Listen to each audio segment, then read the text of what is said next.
आज कितना दिन हुआ? 15 साल पहले आरजेडी का और उसके बाद अभी 17 साल। इन 35 वर्षों में किसका शासन है? आज कौन शासन में बैठा हुआ है?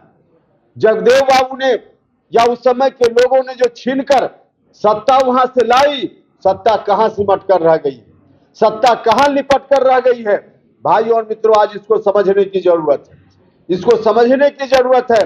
सत्ता 10% के लोगों के हाथ में आज भी है, लेकिन उनके हाथ में नहीं है जो उस समय हुआ करते थे। आज दूसरे लोग हैं जिनके हाथ में सत्ता सिमट कर रह गई है, सत्ता सिमट कर रह गई है।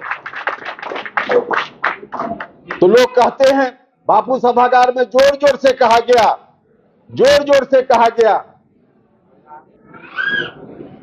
कि जो 90% लोग हैं उनकी भागीदारी, 90% की भागीदारी आज कौन खा रहा है?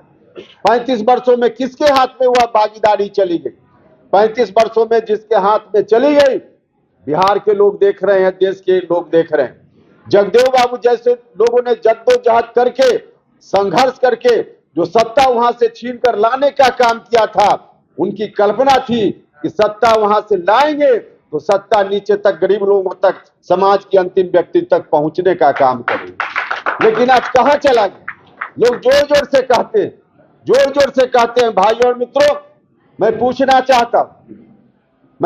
चाहता कि जब मौका मिला, इन लोगों को मौका मिला 15 साल पहले भी, कौन अति पिछड़ा समाज के व्यक्ति को इन लोगों ने बढ़ाने का काम किया?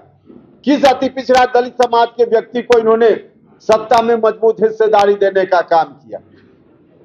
सत्ता सिर्फ उन लोगों के लिए नहीं मिला था, एक परिवार के लिए सत्ता का हस्तांतरण नहीं हुआ था।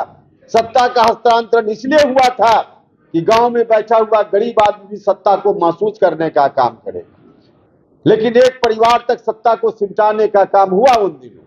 और आज वही लोग बापू सभागार में जोर जोर से कहते हैं, जोर जोर से कहते हैं कि चिंता मत कीजिए, चिंता मत कीजिए, ताकत देने का काम कीजिए, राष्ट्रीय जनता दल आपकी चिंता करेगा। राष्ट्रीय जनता दल ने कभी चिंता करने का काम नहीं किया। हम तो अपनी पार्टी को कमजोर होते हुए देखते हैं।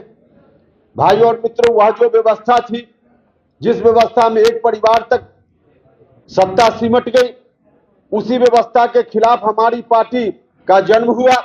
लेकिन हमारी पार्टी भी अब उसी ओर देखने लगी है।